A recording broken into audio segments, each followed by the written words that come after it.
السلام علیکم ورحمۃ وبرکاتہ۔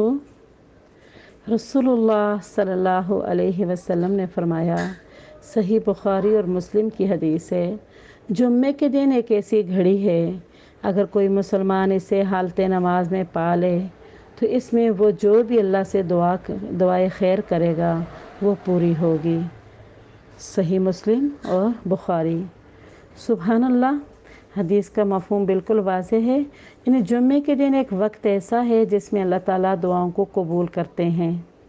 اس میں دو وقت کے بارے میں آتا ہے۔ ایک، دعا کی قبولیت کا یہ وقت امام کے ممبر پر بیٹھنے سے نماز کے اختتام تک ہوتا ہے۔ جب امام ممبر کے اوپر بیٹھتا ہے خطبہ دینے کے لیے تو اس وقت سے لے کر نماز کے ختم ہونے تک ہوتا ہے۔ یا ایک حدیث کے اندر یہ ہے کہ اسے عصر کے بعد آخری گھڑی میں تلاش کرو، یعنی عصر کے بعد سے لے کر مغرب تک یہ ایک ٹائم ہے، ایک گھڑی ہے، ایک وقت ہے جس میں اللہ دعائیں قبول فرماتے ہیں۔ تو ان مختلف حدیث سے یہ بات سمجھ میں آتی ہے کہ یہ گھڑی زوال آفتاب سے لے کر غروب آفتاب کی گھڑیوں میں سے کوئی ایک گھڑی ہے۔